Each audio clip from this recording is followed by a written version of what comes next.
Kinetics में हम लोग क्या पढ़ रहे थे पिछले क्लास में? मॉलिक्यूलरिटी पढ़े थे।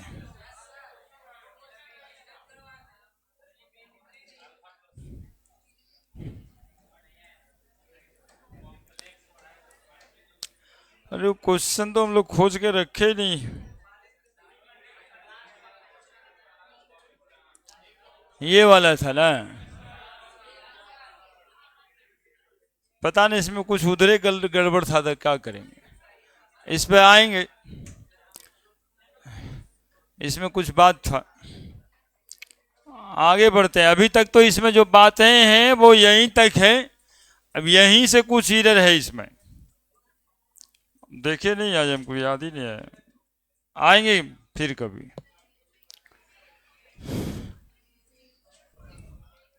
जीरो ऑर्डर रिएक्शन,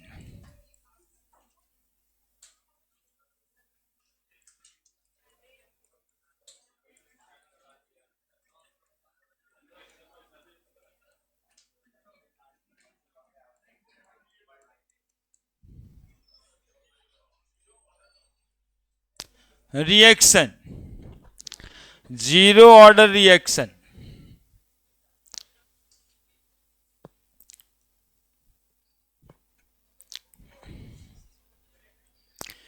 कैसे केमिकल रिएक्शन को जीरो ऑर्डर रिएक्शन कहते हैं?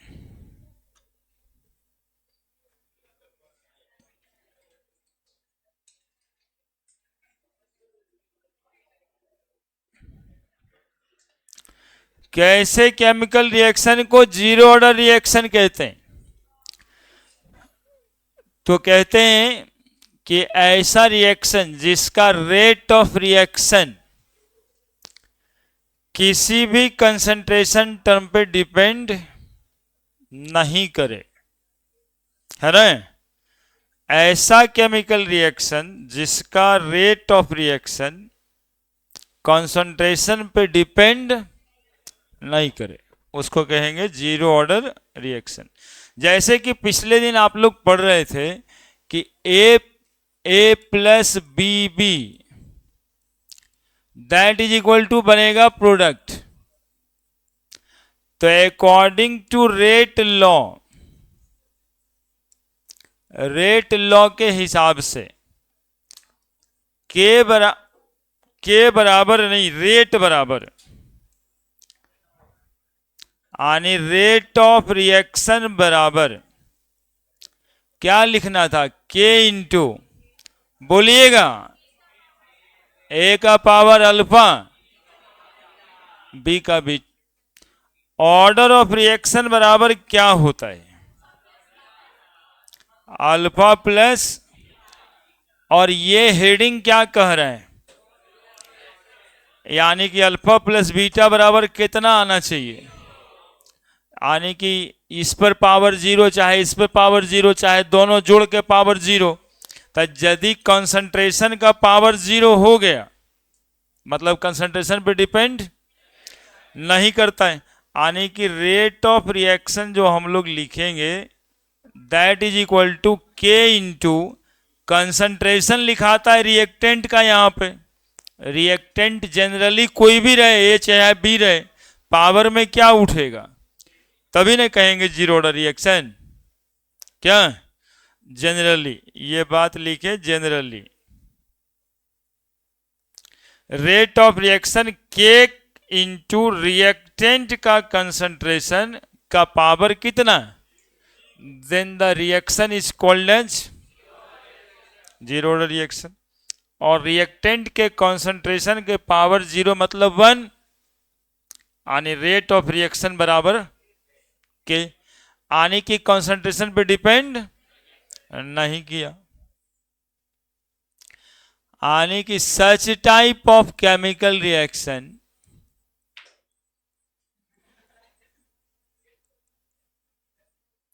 such type of chemical reaction, ठीक है, in which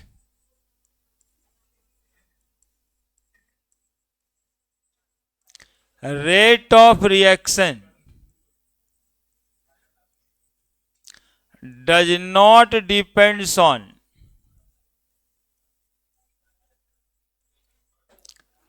concentration of either reactant of reaction called as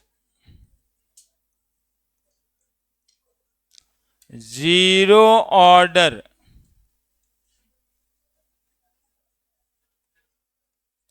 of reaction.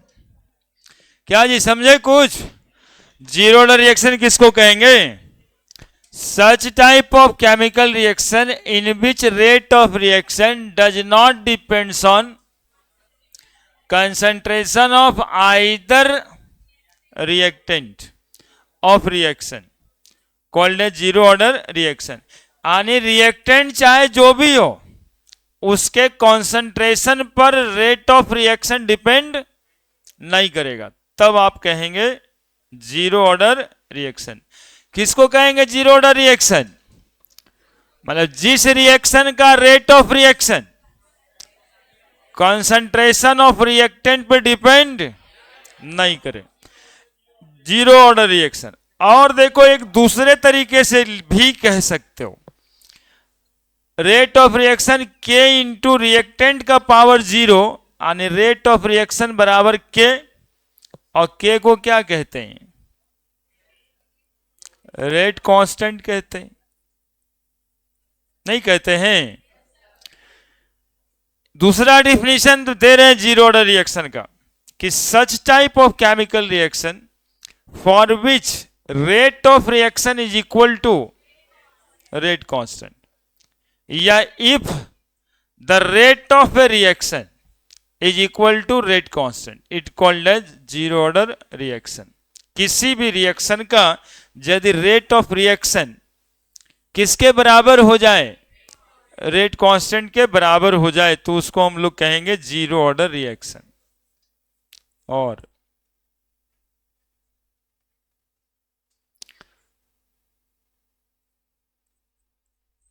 such type of reaction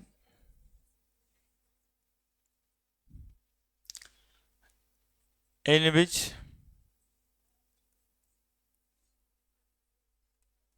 rate of reaction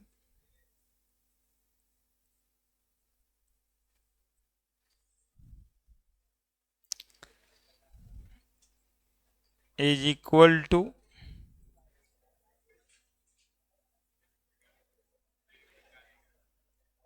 rate constant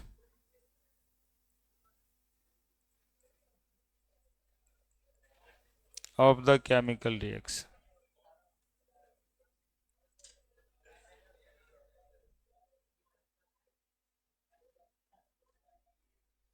called है zero order reaction.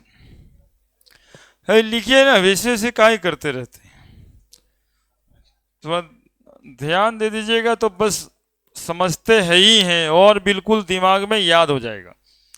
याद नहीं होता है, याद करने के लिए इतना थोड़े हम लोग मेहनत करते हैं, याद करने के लिए तो मेहनत भी नहीं करते, दिमाग में प्रोसेस डेवलप करने के लिए कि यदि जीरो ऑर्डर रिएक्शन कह रहा है तो दिमाग में प्रोसेस हो जाए कि क्या कंसंट्रेशन का पावर जीरो, ये याद रहेगा बहुत दिन तक। और रटेगा तो थोड़े याद रहता है, तो आज रटे 10 दिन के बाद भुला गए। ये प्रोसेस है दिमाग में कि ऐसे ऐसे इसको एडजस्ट करना है, और ये प्रोसेस दिमाग में चल गया तो फिर ये रह जाएगा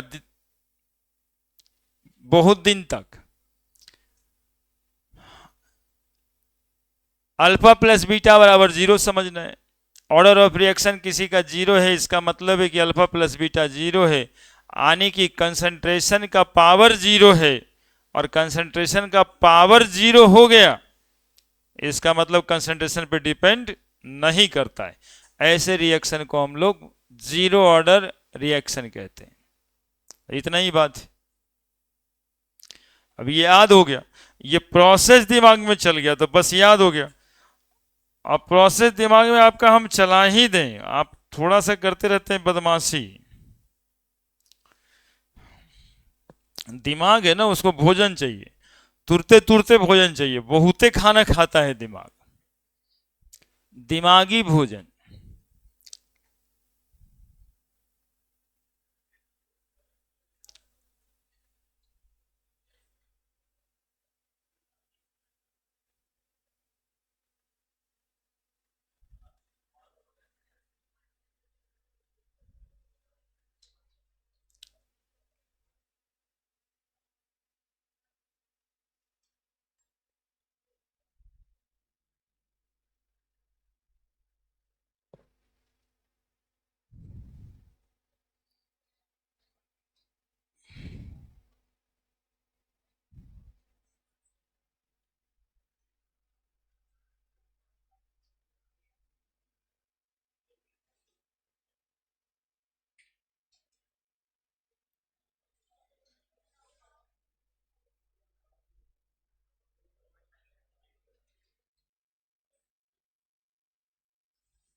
लिखे जी, लिखे। किसको कहते हैं जीरो ऑर्डर रिएक्शन, अब बता दीजिएगा। है जीरो ऑर्डर रिएक्शन कहते हैं जिसका अल्फा प्लस बीटा कितना आ जाए, यानी रिएक्टेंट चाहे कोई भी हो, कंसंट्रेशन का पावर, तो कंसंट्रेशन का पावर जीरो हो गया, रिएक्टेंट के कंसंट्रेशन का पावर जीरो हो गया, यानी रिएक्टेंट के कंसंट्रेशन पे डिपेंड। बस यही लिखता है, सच type of chemical reaction in which rate of reaction does not depends on concentration of either reactant. यहां रिएक्टेंट कुछ भी लिखा रहे लेकिन रेट ऑफ रिएक्शन उस पर डिपेंड नहीं करता है, तो उसको जीरो ऑर्डर रिएक्शन कहेंगे। या कहते हैं कि जीरो ऑर्डर रिएक्शन का रेट ऑफ रिएक्शन किसके बराबर हो जाता है। तो एक बार सोचिए कि ऐसे रिएक्शन का रेट किस बात पर डिपेंड करता होगा और कैसा रिएक्शन ये होता होगा जिसमें रेट ऑफ रिएक्शन कंसंट्रेशन पे डिपेंड ही नहीं करता। एक आध को उसको कॉमन लाइफ का एग्जाम्पल सोच के बताना है। अब आज यदि भोज है रात में तो खा लीजिएगा जम के, मान लेते हैं जितना नहीं खाना चाहिए उतना सब खा लीजिए, तो कल खाने की जरूरत पड़ेगी कि ना, फिर कल का चाहिए। यानी कि जो रेट ऑफ डाइजेशन है, रेट ऑफ हाइड्रोलिसिस है, वो अमाउंट ऑफ फूड पे डिपेंड किया क्या, कितना खाना खाए। हो सकता था आज खाते इतना दिन के 7 दिन जरूरत नहीं पड़ता, तब ना होता है आज 2.5-3 किलो खाएं, अब आधा किलो 7 दिन तक चलेगा। अमाउंट पे डिपेंड करता, इसी को ना बोलते। लेकिन आज कितना भी खा लीजिए तो फिर कल खाना ही है, वो रिक्वायर्ड टाइम में भूख लगी जाएगा। यदि नहीं लगता है तब डॉक्टर के पास जाना पड़ता है नहीं, जब भूखे नहीं लग रहा है तब मम्मी खदेड़ के लेके जाती है, चल डॉक्टर से दिखाते हैं, तो भूखे नहीं लगता है तुमको। मतलब क्या है, सुनिए, मतलब ये है ना कि rate of digestion, rate of hydrolysis of food does not depends on amount of food you have take. It depends on the enzymatic condition of the body. कि बॉडी में आपका इंजाइम का कंडीशन क्या है, इंजाइम काम कर रहा है कि नहीं कर रहा है, यानी कैटलिस्ट काम कर रहा है या नहीं कर रहा है।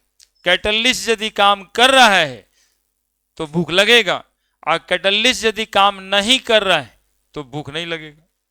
यानी फूड के अमाउंट पर डिपेंड नहीं किया, किसके अमाउंट पर डिपेंड किया, कैटलिस्ट के एक्टिविटी पे डिपेंड किया।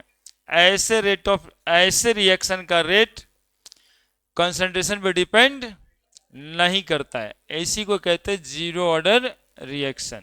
ठीक है, कुछ रिएक्शन सॉलिड के सरफेस पे होता है, जैसे लिखते एग्जाम्पल,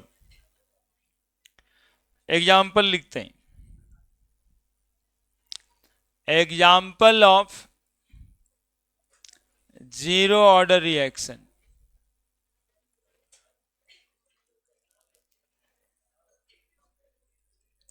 देखो पहला एग्जाम्पल ऐसे लिखते हैं, reaction occurring in a special condition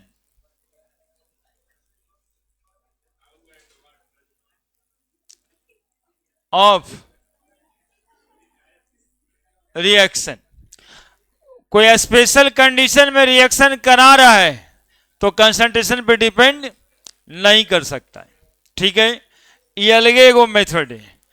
दूसरा, enzyme mediated, enzyme mediated chemical reaction. ठीक है, जैसे प्रोटीन का डाइजेशन इस बात पे डिपेंड नहीं करता है कि आप कितना अमाउंट प्रोटीन खाएं, ये इस बात पे डिपेंड करता है कि आपके बॉडी का जो एंजाइम है पेप्सिन, ये कितना एक्टिव है।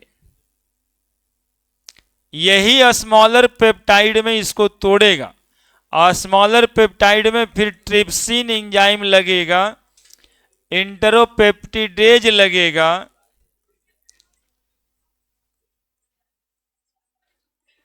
एंजाइम का नाम है, डरना नहीं, ये टूट जाएगा किस चीज में, यदि ये एंजाइम एक्टिव नहीं है आपके बॉडी में तो प्रोटीन का डाइजेशन नहीं होगा। हो सकता है ज्यादा खाइए तो कल जाना पड़ जाए तो अमाउंट पे डिपेंड नहीं किया, इसके एक्टिविटी पे डिपेंड किया कि पेप्सिन कितना एक्टिव है, ट्रिप्सिन कितना एक्टिव। समझ रहे? तीसरा एग्जाम्पल देंगे, रिएक्शन अकरिंग एट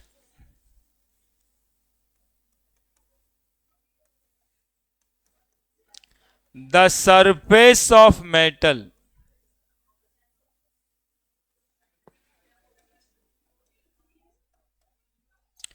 देखो जैसे इसका एग्जाम्पल है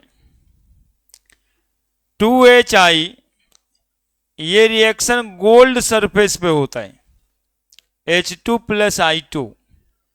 HI का डिकम्पोजिशन गोल्ड के सरफेस पे होता है। बताते हैं और बातें।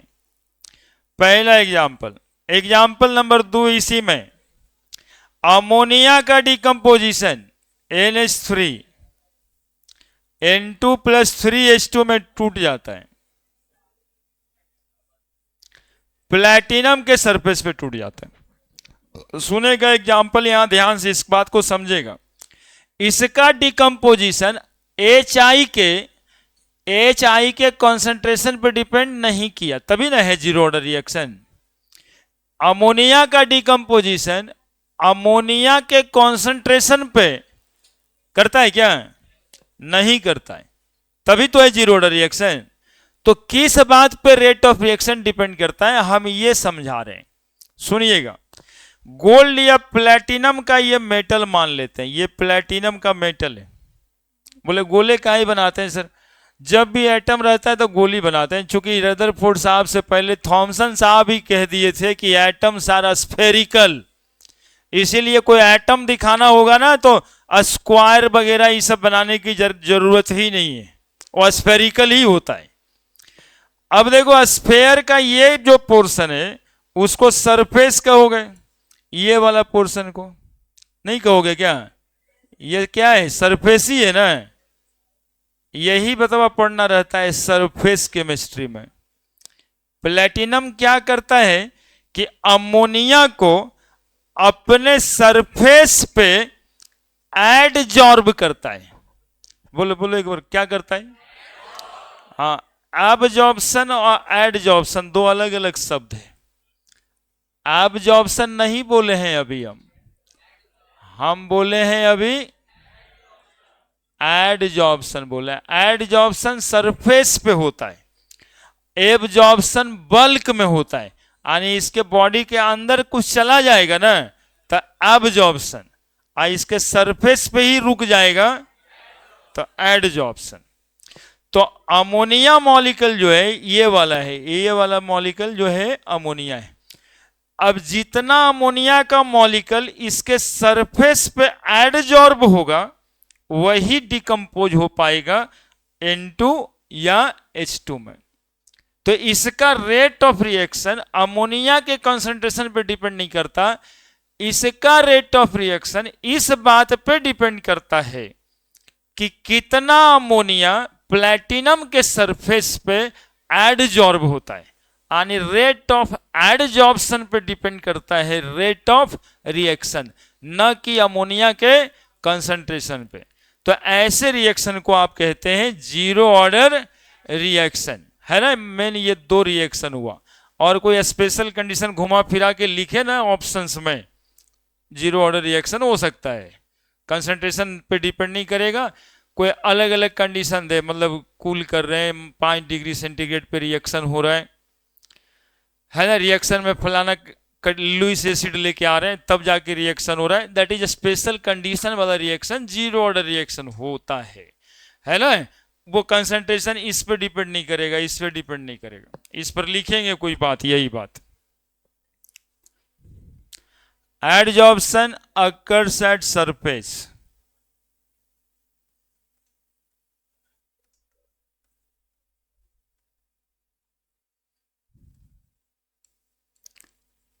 occurs in bulk।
लिखवा देंगे।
लिखे क्या समझाए यहां पे कि HI का एडजॉर्प्शन, HI का डिकम्पोजिशन किस बात पे डिपेंड करेगा? तो कहेंगे कि गोल्ड सरफेस पे, गोल्ड सरफेस पे, ये सरफेस गोल्ड का, गोल्ड सरफेस पे कितना HI एडजॉर्ब हो रहा है ना?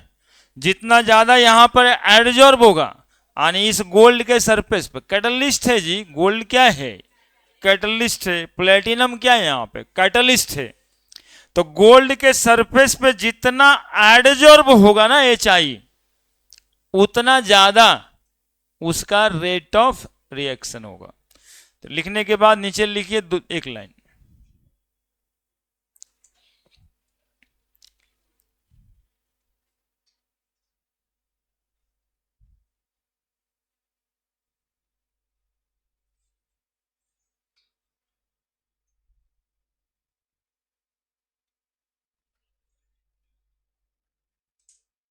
लिखे नीचे लिखिए rate of reaction, rate of reaction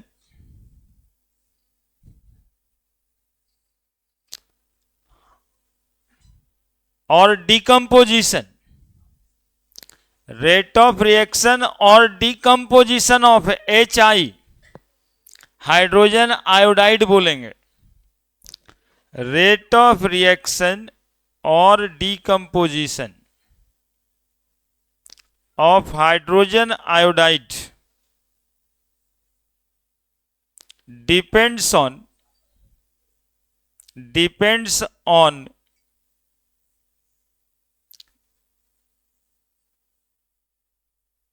rate of,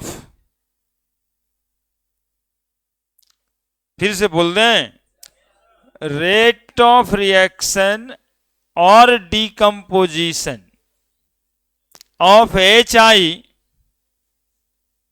यानी hydrogen iodide depends on rate of adsorption, depends on rate of adsorption of HI,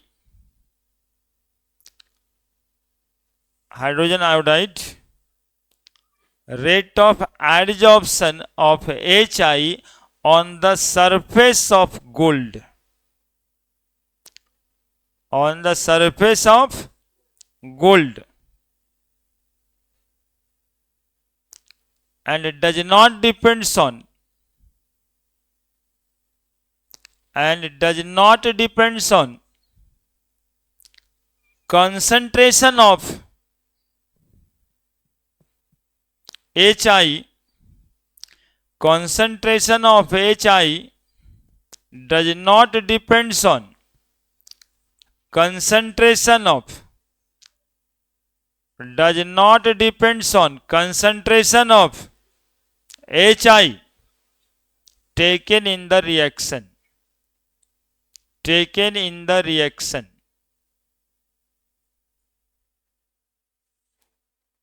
taken in the reaction. So it is zero order reaction. So it is zero order reaction. ये board का question आएगा कि how you can say that decomposition of HI is example of zero order of reaction. तब आपको ये बात लिखना है ना, कि हम लोग इसलिए इसको जीरो ऑर्डर ऑफ रिएक्शन कहेंगे कि इसका डिकम्पोजिशन का रेट एडजॉर्प्शन के रेट पे डिपेंड करेगा, ना कि कंसंट्रेशन कितना लिया गया उस पर डिपेंड करेगा। ठीक है। फिर दूसरा क्वेश्चन उसी तरह से लिखवा रहे हैं कि so that decomposition of ammonia is the example of zero order reaction. तो इसमें भी वही बात लिखेंगे कि रेट ऑफ रिएक्शन या decomposition of ammonia depends on rate of adsorption of ammonia on the surface of platinum and does not depends on concentration of ammonia taken in the reaction, so it is zero order of reaction. दूसरा point लिखिए, rate of reaction, rate of reaction or decomposition, rate of reaction or decomposition, rate of reaction or decomposition of ammonia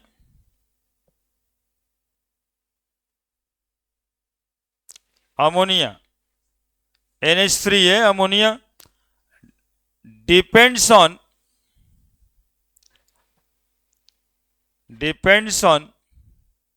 rate of adsorption of ammonia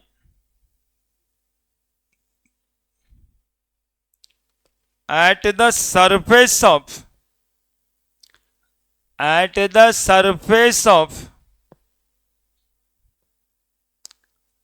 platinum,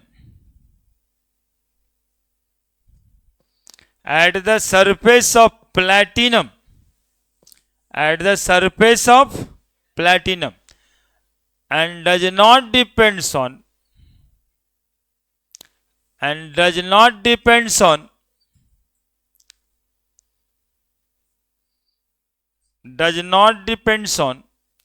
concentration of ammonia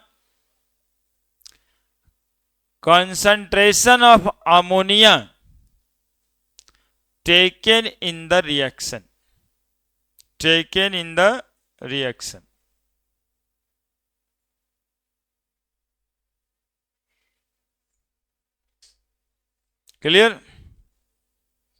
clear कि क्यों है ये zero order of reaction?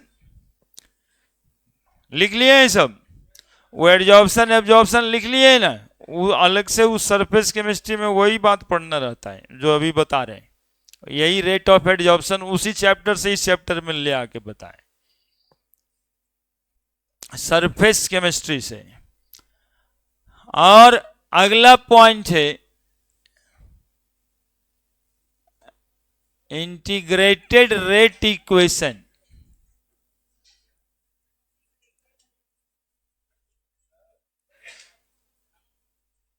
क्या हुआ जी? है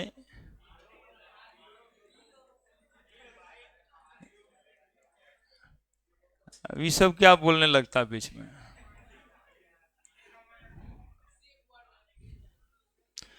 वो सब हम ना देखते हैं, वो सब के लिए आदमी रहता है, वो सब के लिए आदमी है।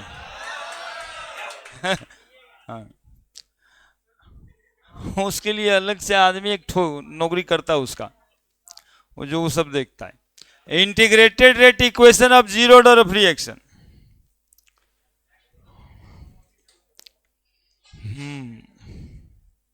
हेडिंग बनाइए।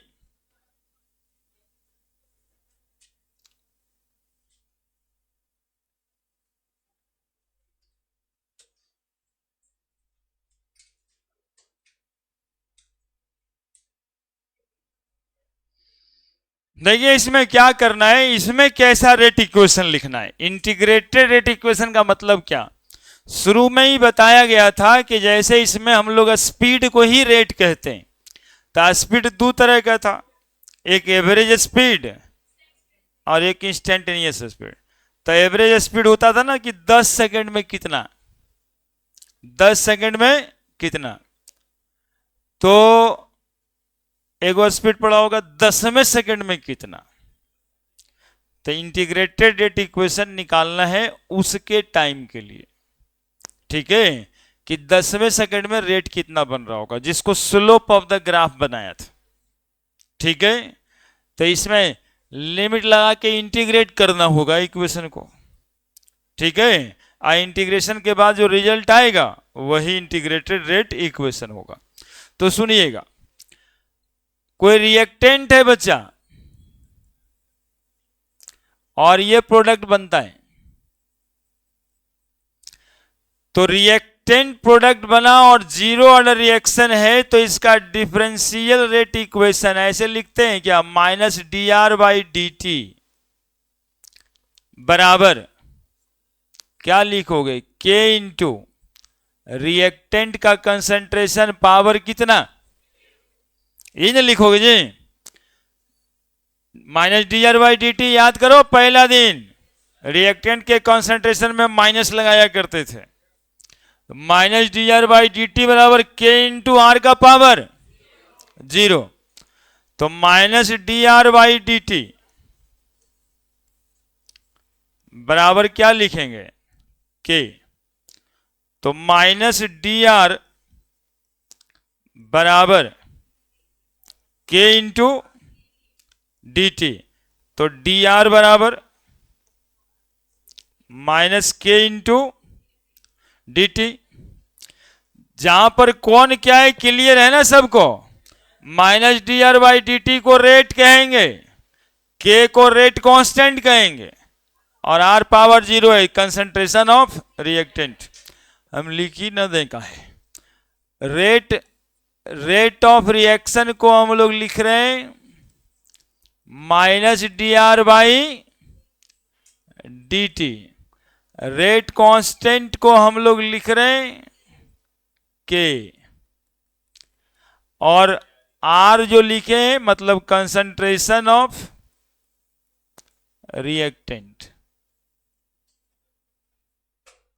और आर का पावर जीरो है तो जीरो क्या बता रहा है, ये जीरो क्या बता रहा है, जीरो ऑर्डर रिएक्शन।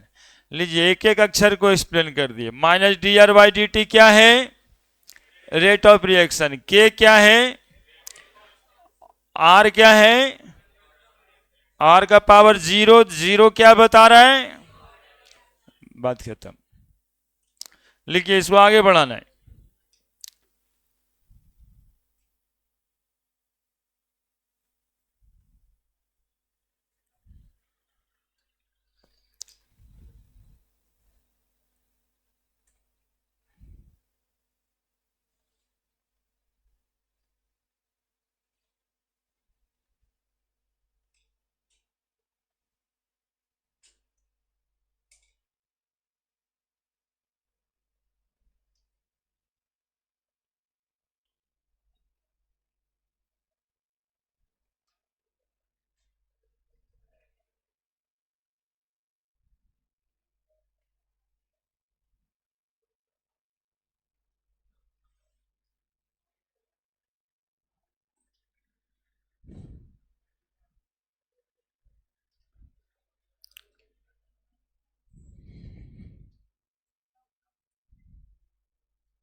लिख दिया जी, लिख दिया।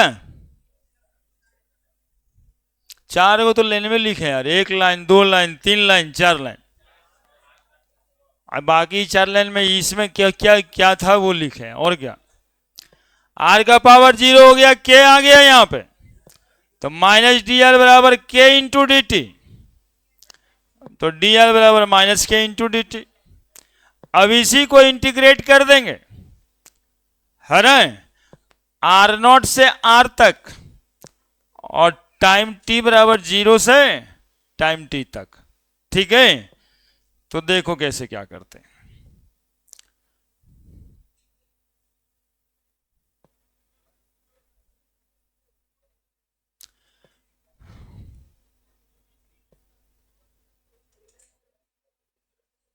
लिख लिया है,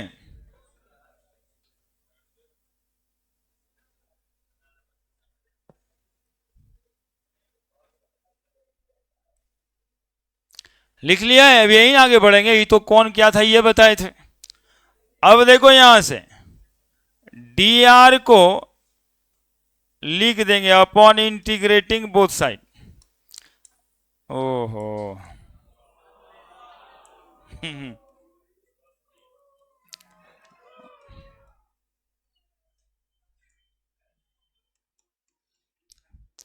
कितना मजा आता है तुम लोगों ने। ये जानते हो ये मजा भीड़ में आता है। अकेले अकेले जब बैठोगे अकेले अकेले तो अकेले अकेले अपने बारे में सोचोगे, और जब झुंड में रहोगे तो देखो ये सब अब आ जाएगा। कहां से कहां तक? आर नॉट लिख रहे हैं नीचे में। कभी कभी बच्चा को सर लिखे थे यहां ऊपर में जीरो, यहां लिखे नीचे में जीरो, इसीलिए ऊपर में लिखे तो उसको हम लिख दिए, ये जीरो ऑर्डर है। और यहां आर नॉट क्या लिखेंगे अभी बताएंगे। और यहां पर क्या लिख दें? आर इनिशियल कंसंट्रेशन से फाइनल कंसंट्रेशन बराबर माइनस के, और टाइम टी बराबर जीरो से लेके टाइम टी सेकेंड तक यहां पर लिख देंगे डी टी। ठीक है, तो बराबर आना है इसको वहां से R is equal to minus K, इसका इंटीग्रेशन कितना के बराबर है? टी प्लस आई, है ना, सी लिखते हैं मैथ में, where I is integration constant, where I is integration constant. अब सुनिएगा, यहां जो बनाए थे एक कॉलम इसलिए बनाए, देखेगा जी, रिएक्टेंट प्रोडक्ट में कन्वर्ट होता है, देख रहा है सब, दिख रहा है।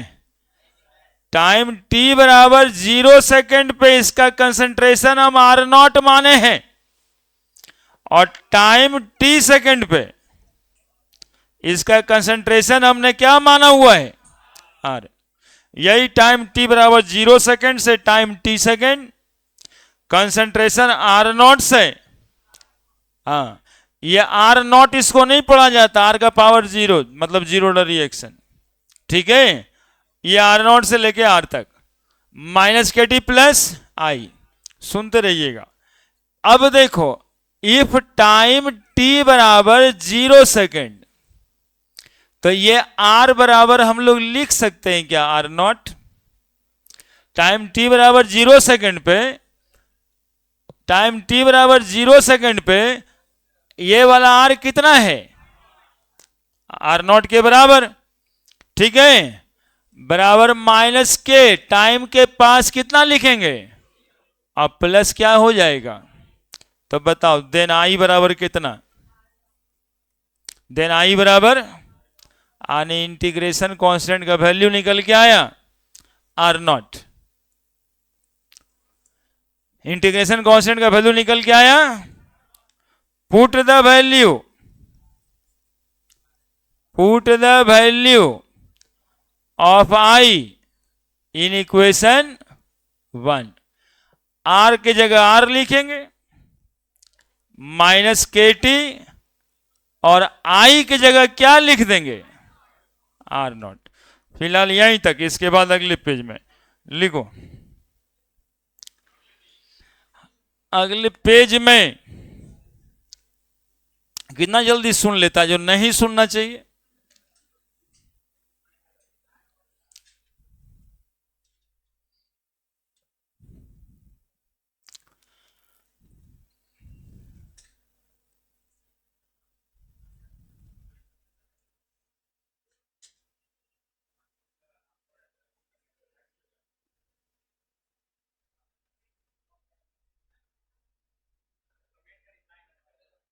भाई कमेंट तमेंट ना पढ़ते हैं, उस सब के चक्कर में मत रहिए, उसमें वो गाली देते रहता है, तो उसको क्या करना है?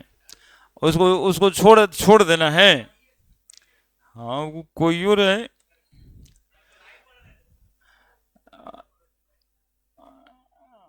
वो अपने लिए करते हैं। एक बार समझाए नहीं कि आज के लिए नहीं, 5-10 साल बाद की सोच के करना होता है। ठीक है, वो आप क्या करते हैं वो आप जाने, हमारा क्या काम है वो हम जानते। अब उस पे कहने से होगा कि समझ में नहीं आता, उस पर समझ में नहीं आना चाहिए। समझ में आने के लिए क्लासरूम आना चाहिए। हम उसमें कोई कहता है सर फलाना बात नहीं समझ में आया तो पढ़िए, उसके लिए क्लासरूम ना आएगा जी। उसमें क्या समझ में आई, वो तो इसके लिए है कि इतना सब समझ गए। लेकिन यही वाली बात यदि आपको फिर से सुननी है घर पे कि आखिर सर क्या बोले थे, ये आज नहीं होता था, ये बहुत पहले गांधी जी जब पढ़ने गए थे लंदन ना, उसी समय में गांधी जी का बात था कि जब जाते थे पढ़ने के लिए तो एक तो ट्रांजिस्टर या छोटा सा उपकरण लेके जाते थे और लेक्चर की बातों को रिकॉर्ड करके लाते थे और फिर उसको शाम में सुनते थे और फिर कल रिकॉर्ड करने जाते थे। तो ये जो हम लोग करके दे रहे हैं ना, ये आप ही का काम था। अब वो देखो हंस रहा है, तब तो गांधी जी बन जाएंगे। तो ये बात उसी समय से चल रहा है ना। अभी लोग सोचता है कि वह लाइव देख के पढ़ लेंगे, लाइव देख के पढ़ लेता तब तो हो ही गया। तब जो सबसे बड़का प्लेटफॉर्म था लाइव वाला, वो ऑफलाइन में क्यों चला आता? ना बच्चा खुश था, ना तो मास्टर पढ़ा के खुश था, तभी तो कोचिंग खोल करके आना पड़ा, है ना। तो वो जो सोचता है कोई वैसे हो जाएगा, वो नहीं होगा। वो जस्ट कोई दिक्कत है, कहीं कोई पॉइंट अटक रहा है तो उसको फिर से देखने के लिए। हाँ, ऐसे भी आप लोग को मतलब रहता नहीं, समझ में आया चाहे नहीं आया देखल जाएगा जब जरूरत पड़ेगा तब। नहीं, अभी बाबूजी को बोले कि कोचिंग में एडमिशन करा दीजिए तो इंजीनियरिंग में एडमिशन हो जाएगा, आईटी कर जाएंगे। आईएससी पास करने के बाद कहिएगा प्राइवेट कॉलेज में एडमिशन करा दीजिए, इंजीनियर तो बन ही जाएंगे, पैसा है तो दीजिए, और नहीं है तो बोलिए इंजीनियर नहीं बनते। सीधा साधा बात। आजकल ऐसे सुनता है, सोचता है बच्चा कि पैसा है तो जाइए प्राइवेट कॉलेज में, जा रहे हैं भोपाल जाएंगे भोपाली बनने, सुरमा भोपाली।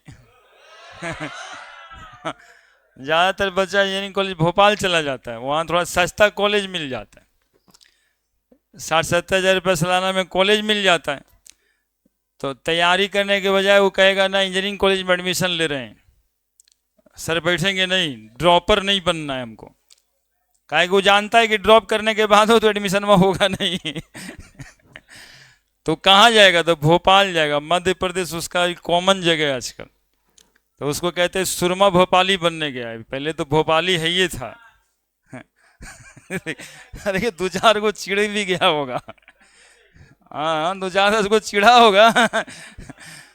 ये बतवा हम हर साल सुनाते हैं बैच में कि अगले साल भोपाल जाएगा तो सुरमा भोपाली जरूर बनेगा। हाँ, बन के एवे करता है। और वो समाज का, मोहल्ला का, गांव का वो एक बदनामी है, क्योंकि वहां जिस दिन एडमिशन होता है उसी रात में पार्टी होता है और उसके बाद पार्टी वाला सिलसिला स्टार्ट हो जाता है। 4 साल कब बीतता है पता ही नहीं चलता है। पढ़ा क्या था? तो सर जो पढ़ाए थे आज तक जीरो ऑर्डर रिएक्शन उतना ही याद था। उसके बाद क्या हुआ आईटी में पता ही नहीं चला, इंजीनियरिंग में। उसके बाद कहता है नौकरी ही न लगा सर, बीटेक तक कर ही लिए। कैसे कर लिए, है ना। तो उसके बाद भोपाली बन के अपन कॉलेज में गली आएगा कि हम कॉलेज, अच्छा कॉलेज न मिला था हमको, हमारे बगल वाला कॉलेज में लड़का सबका एडमिशन हुआ था, वो नौकरी कर लिया। दोस्त अपने पे कोई दिए, वो भी हम लोग बिहार वाले, हम पहाड़ पे दोस्त भले दे देते, अपने पे थोड़े लेते हैं। बोले हमारे गलती की तो पहाड़ा का गलती था, हमारा नहीं था। ये क्वेश्चन आ गया, अब केवल इसको रीअरेंज करना है, इसलिए रुके थे। क्या आया है जरा बताना। R is equal to -KT plus R0। R is -R0 बराबर -KT, ठीक है।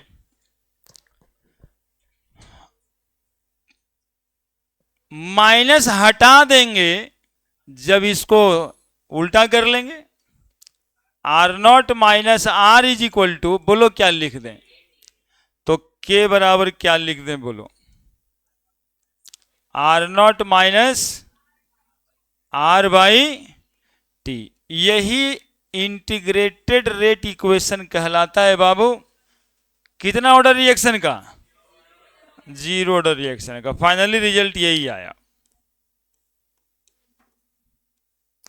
Integrated rate equation for zero order reaction, integrated rate equation for zero order reaction.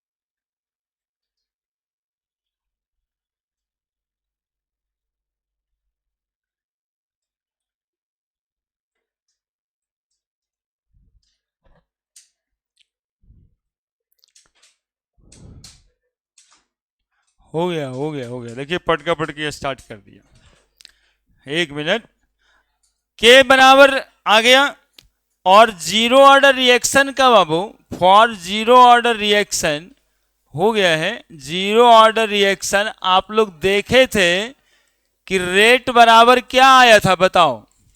Rate of reaction बराबर क्या आया था? के, और के बराबर आया इतना। आने की रेट ऑफ रिएक्शन निकालनी होगी तो हमें क्या निकालना है बताओ?